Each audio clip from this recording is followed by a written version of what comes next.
When Quinn was about 5 years old, we got into a routine where I would piggyback him around the town. One day, we were on somewhat extended walk to his favorite restaurant, Armadillo. As he was getting to be a big boy, I got a little tired, and there was still a good bit to walk. So I asked Quinn, "Hey, you want to walk the rest of the way?" After a pause for thought, Quinn says, "I hate walking, Dad." One Saturday when Quinn was 5, I went out to run some errands, leaving Quinn and Mark at home to their own devices. Quinn was inspired to scotch tape a train track to the ceiling fan so that he could have a steep incline track to send the trains hurtling down. It seems that they both stood on chairs to reach the fan, and Quinn stepped to the edge of his chair, which caused it to flip, and he crashed to the ground. By the time I got home, the tears were gone, and Mark assured me everything was fine because, after all, Quinn could wiggle his fingers. However, it turned out Quinn had broken his arm, and Mark had to earn back his solo parenting privileges. We felt so lucky when Quinn chose to go to UNC, which was just down the road from us. We got to see him for lunch on occasion and saw how well he handled the tough coursework. Sometime in 2017, he told us he wanted to study a semester abroad in Germany.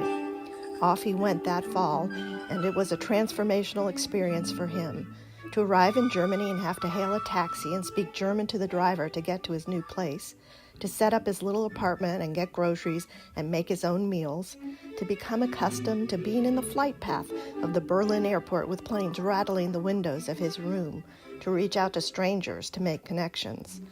Part of this program included a trip to Belgium and the Netherlands, and it is there that a lovely, kind girl named Caitlin walked over to Quinn and said hello. Some of his new friends knew some of her friends, and they all began to hang out together. Before the end of the term, Quinn called to ask if Caitlin could come visit us for Christmas. Here's where I get to the point of this story, isn't it?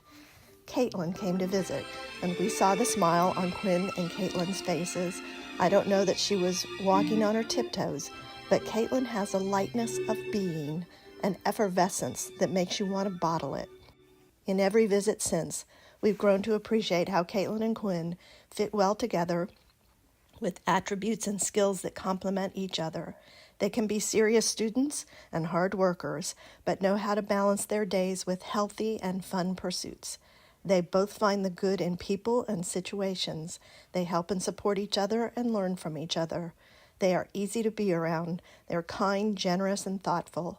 They have wonderful friends and close family ties, and they are deeply aware and appreciative of those meaningful relationships. I can't predict how their lives will unfold, but I can imagine that together they will have a joyful, vibrantly textured life full of love and happiness. Thank you for sharing in our celebration of them and their marriage.